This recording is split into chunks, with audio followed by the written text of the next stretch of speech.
So, hi everyone. Welcome to the third workshop of organized by a law firm Chawla Legalizers. So today's topic is about mooting. So basically, you can post all your questions in the chat because it's an interactive session. So any doubts you have regarding mooting and any question that you wish to ask me about mooting, you can surely post your questions in the chat, and alongside I'll after this after my 45 minutes of explaining you the main things about mooting, I'll sort your issues out, as in the queries you have regarding mooting, right?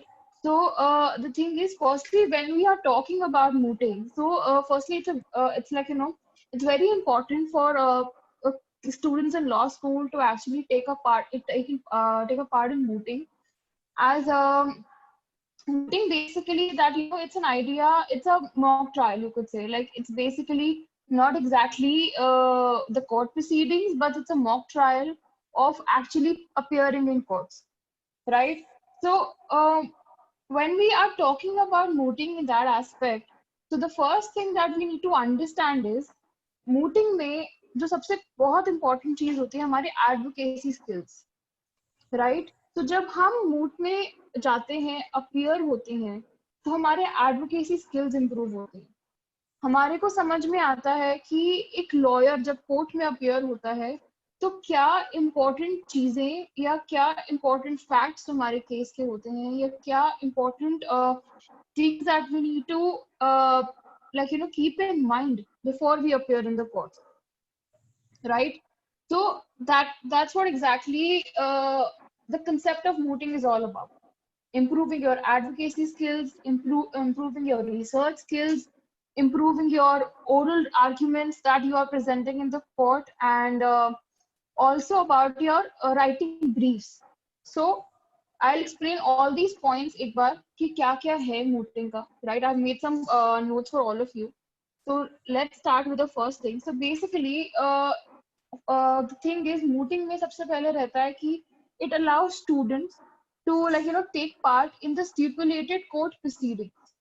Stimulated court proceedings in a way कि आप जब एक college में मूट में participate करते हो, तो सबसे पहली चीज होती है आपको जज के सामने जाना होता है, जो हाई कोर्ट के जजेस होते हैं, या जो स्टूडेंट जो सीनियर्स होते हैं आपके जज, वो actually judging the moot court. So that is the first thing that strikes to your head ki I have to appear in front of the judge, because maybe it's a mock trial, but it's similar to mooting that way, right? So सबसे पहली चीज ये होती है. So it's basically like a stimulated proceedings जो होती है हमारी, वो जो हमारे कोर्ट में भी ऐसी ही होती है, similar to like I am practicing in Delhi High Court and Delhi District Courts like that. तो जब मैं कोर्ट में जाती हूँ, सबसे पहली चीज होती है कि जज ये पूछता है कि आपका केस क्या है, आपका मैटर क्या है, आप किसकी साइड से हो. एंड सबसे पहले, और सेम चीज मूट में होती है. जब आप मूट के लिए जा रहे होते हो, प्रिपेयर कर रहे होते हो, या जब कोर्ट के सामने अपेयर होते हो, जो हमारा मॉक ट्रायल होता है, सबसे पहली चीज यही होती है कि आप प्लेंटिफ हो कि आप डिफेंडेंट हो, आप कंप्लेनेंट हो कि आप अक्यूज, राइट? ये कुछ पॉइंट्स होते हैं जो सबसे पहले एक जज आपसे पूछता है, बिकॉज उसके बाद ही जज को एक क्लैरिटी मिलती है कि आप फॉर बोलोगे कि आप अगेंस्ट बोलोगे उस पर्टिकुलर केस लॉ के बारे में. आपको जो 10-15 पेजेस का आपको एक केस लॉ मिलता है, जो मैटर मिलता है, उसके अंदर आपको सबसे पहले जो है केस के फैक्ट्स क्या हैं वो समझने जरूरी होते हैं, राइट? केस जब आप कोर्ट में जाने से पहले you always have to understand the facts of the case. That is very important. Facts of the case क्या बोलता है, हमारा क्या कहते हैं, हमारा लॉ कौन सा इसमें लगेगा, इसमें हमारे सेक्शंस कौन से लगेंगे, इसमें सबसे पहला स्टेप क्या होगा. जैसे सिविल प्रोसीडिंग्स में हमारे को सबसे पहले एक लीगल नोटिस भेजना है, फिर प्लेंट फाइल करना है कोर्ट में. तो सिमिलरली हमारा क्रिमिनल प्रोसीजर में क्या होगा. तो all these things you need to understand when you are appearing in a moot court competition, right? Or when you are appearing for a moot in your college or in your any XYZ colleges for some international competitions or anything of that aspect. The first thing you need to understand is the facts of the case. जब आपको एक case के fact समझ में आ जाएंगे, तो आपको ये समझ में आ जाएगा सबसे पहली बात कि लॉ कौन सा लगेगा, राइट? लॉ कौन सा लगेगा, आपको ये चीज समझ में आ जाएगी. आपको क्या आपके जैसे हमारे मेमोरियल सबमिशंस होते हैं मूटिंग में हमारे मेमोरियल सबमिशंस होते हैं, वैसे हमारे ड्राफ्टिंग ब्रीफ्स होते हैं जो हम कोर्ट में देते हैं, राइट। तो मेमोरियल सबमिशन में सबसे पहले आपको साइटेशंस होती हैं जो हमारा रिसर्च के पार्ट में आती है। हमारा सबसे पहली बात होती है कि जब हम फैक्ट्स केस के पढ़ रहे होते हैं तो दूसरी चीज हमारे को करनी होती है रिसर्च।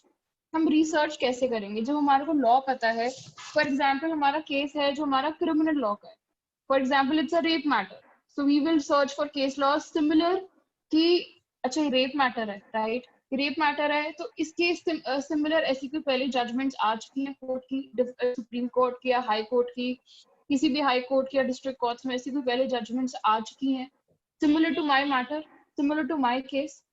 ये रिसर्च एस्पेक्ट होता है हमारा, दैट इज वेरी इंपॉर्टेंट।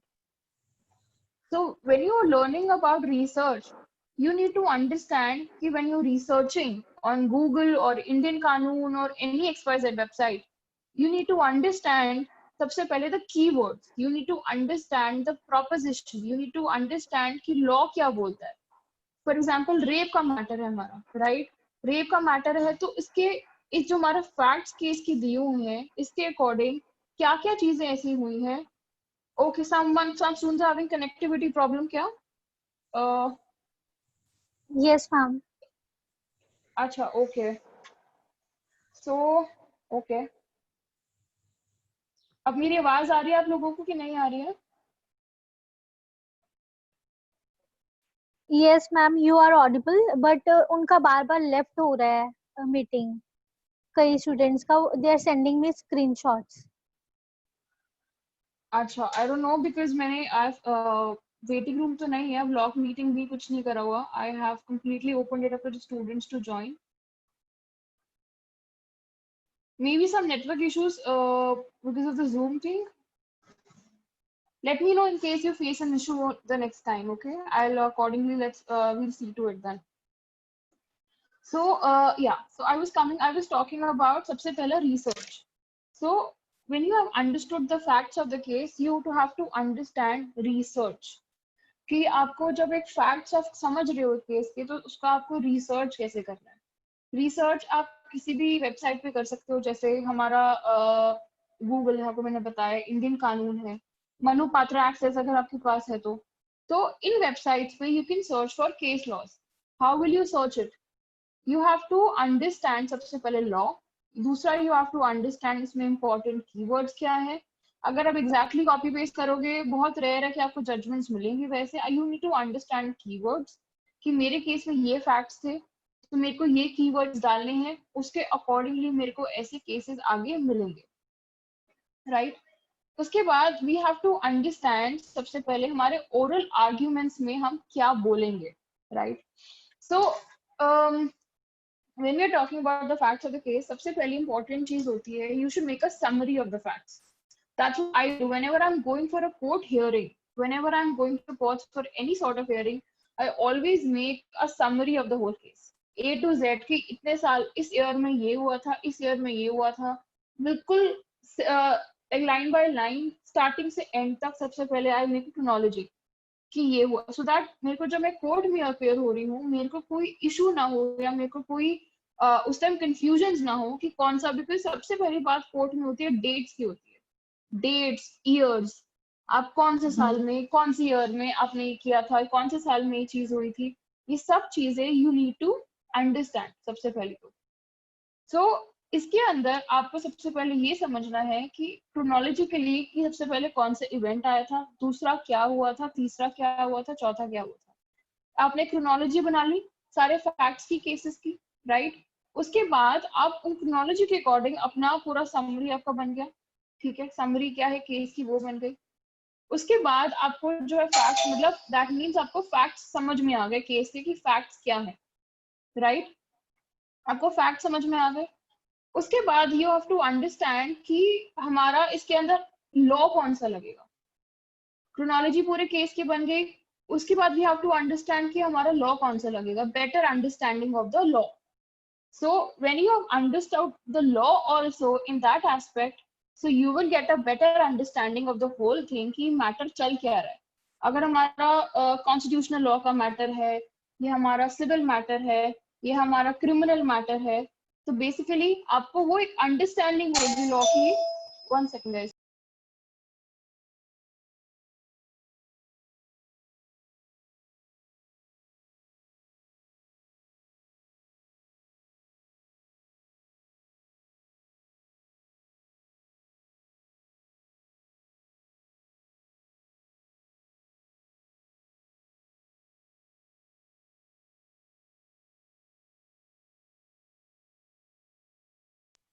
या सॉरी, आई थिंक वो स्टूडेंट्स का वो जो हो रहा था, सो दे वर सेंडिंग मी स्क्रीनशॉट्स, बस वही देख रही थी मैं।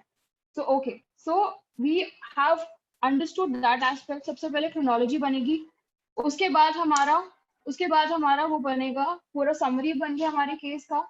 समरी बन गया, फिर हमारे को लॉ समझना है कि अंडरस्टैंडिंग करनी है लॉ की हमारे को, कि लॉ क्या बोलता है, right.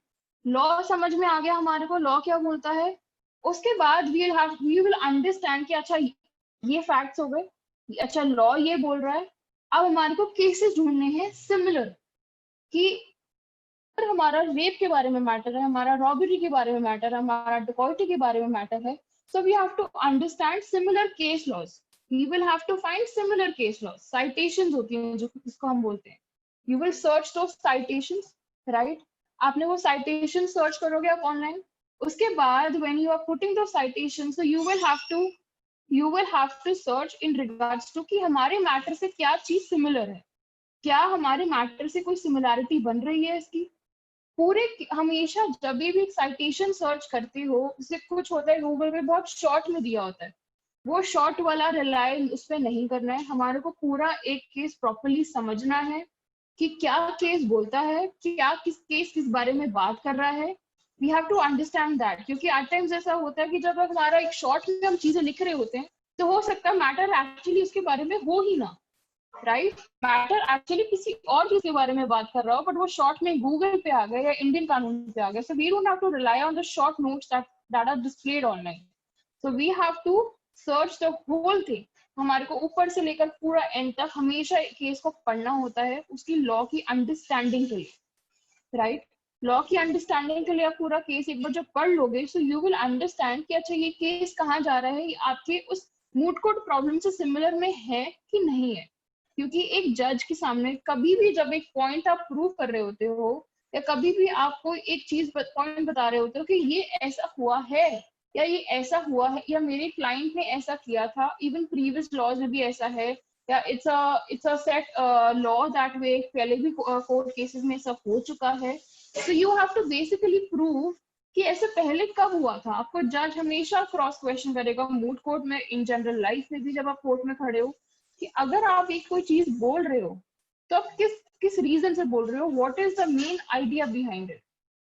The main idea is कि पहला ऐसे ऑलरेडी केसेस हो चुके हैं, या पहले ऑलरेडी ऐसे लॉज आ चुके हैं, बिकॉज विच आप भी चीज आगे उनको बोल रहे हो।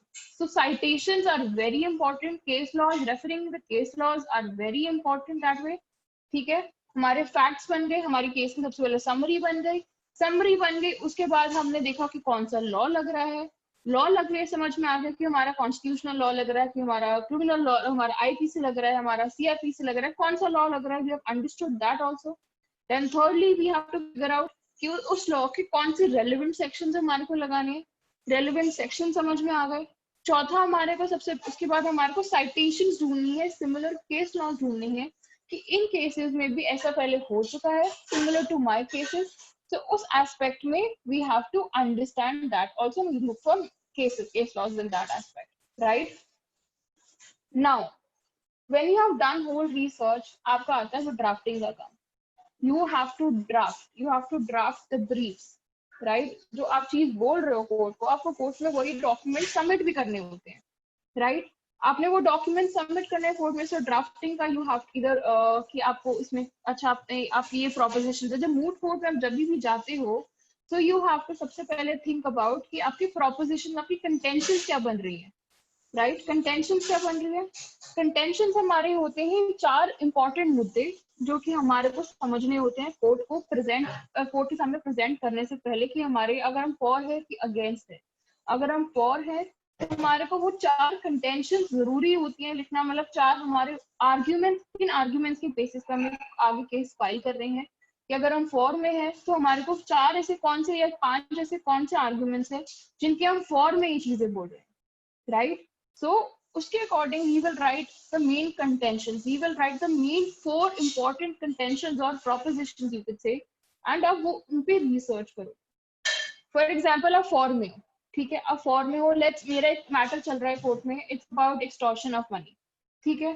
I am from the complainant side, I am from the side of the girl, okay, so the girl, basically the boy extorted 42 lakh rupees from her, and she has filed a case in the court stating that he has extorted money from her, he has blackmailed her।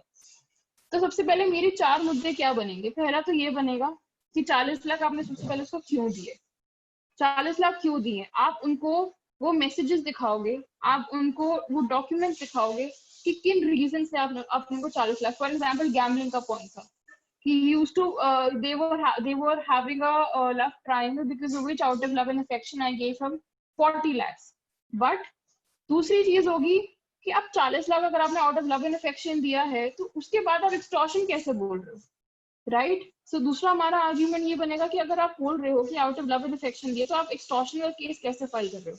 वो तो कर रहे हो, फिर ऊपर से आप बोल रहे हो ब्लैकमेल किया है। तो अगर आपको ये सब पॉइंट्स प्रूव करने हैं कोर्ट में तो आपको चारों को फैक्ट्स के अकॉर्डिंग पहले समझना पड़ेगा, फैक्ट समझाओगे फिर आपको साइटेशंस, आपको केस लॉज ढूंढने पड़ेंगे। जब आप केस लॉज ढूंढोगे तो उसके बाद you will be able to understand कि क्या हुआ है, एग्जैक्टली क्या इशू था, राइट? आपने ये सब चीजें हो गई कोर्ट में, फिर हमारे होंगे ओरल आर्ग्यूमेंट्स। ओरल आर्ग्यूमेंट्स के टाइम पर आपको ये सब कंटेंशंस, ये सब चीजें आपको एक्सप्लेन करनी पड़ेंगी कोर्ट में कि ऐसा आपने क्यों बोला है। यू विल इधर रिटीरिएट, क्योंकि एफआईआर लॉन्च हो चुकी है, क्योंकि क्रिमिनल मैटर है, तब इधर you have to reiterate the FIR, you have to show the evidences, you have to cite the case laws के एक्सटॉर्शन के कि ऐसा पहले भी हो चुका है, सुप्रीम कोर्ट ने या दिल्ली हाई कोर्ट ने या कोई भी एक्सवाइजेड हाई कोर्ट ने पहले ये चीज बोल चुके हैं, एक सेट लॉ बन चुका है।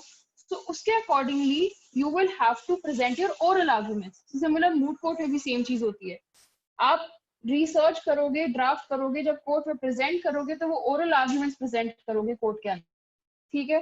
वो ओरल आर्ग्यूमेंट्स प्रेजेंट करोगे, जज आपको सबसे पहले क्रॉस क्वेश्चन करेगा, तो वहां पे आपका मेन इंपॉर्टेंट आएगा मुद्दा एडवोकेसी स्किल्स का आपका। You will think like an advocate, you will learn like an advocate, you will work like an advocate, you will research like an advocate. आप उस केस की लूज थ्रेड्स ढूंढोगे कि loose threads का है कि ये वाली प्रॉब्लम यहाँ पर आई थी तो इसका क्या रीजन हो सकता है। आप क्लाइंट को ग्रिल करोगे, कोर्ट आपको ग्रिल करेगा। So whenever you are preparing for a moot court problem, always and always focus on your research.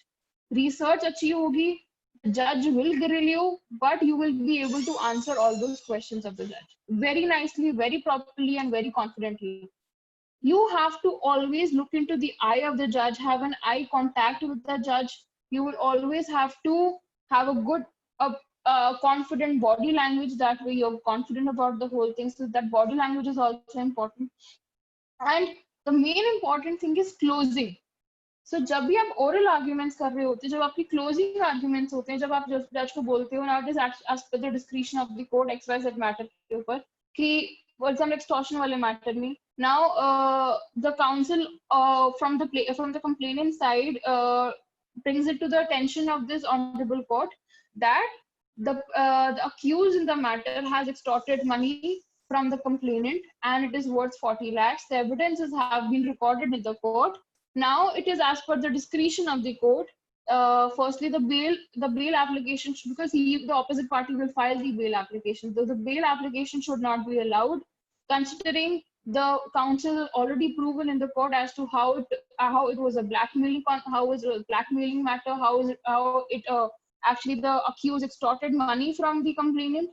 And even though the FIR has already been presented in the matter, as to even the accused has admitted that he extorted money from the complainant around 40 lakh rupees.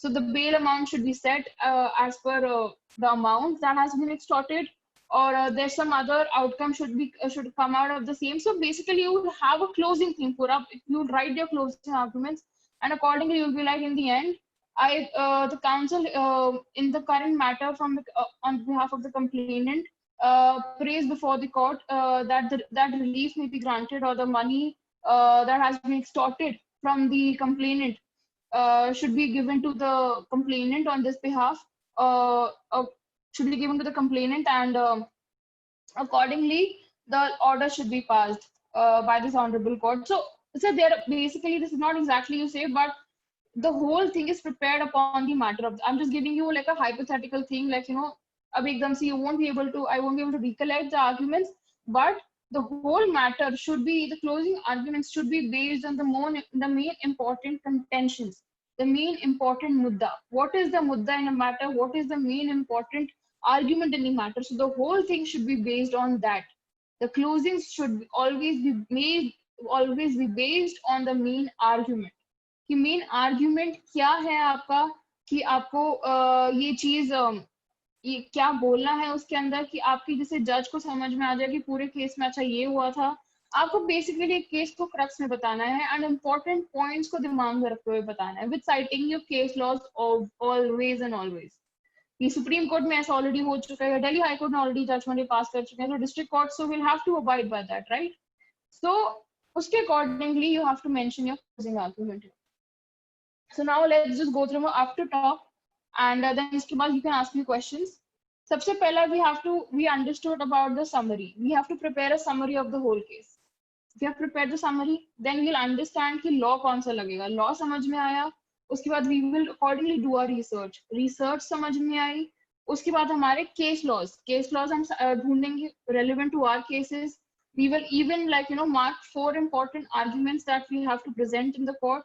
Then उसके बाद we will focus on our drafting हुआ, फिर उसके बाद हमारे oral arguments court के अंदर होंगे, cross question judge करेगा, so we should be ready with all the all the questions in hand.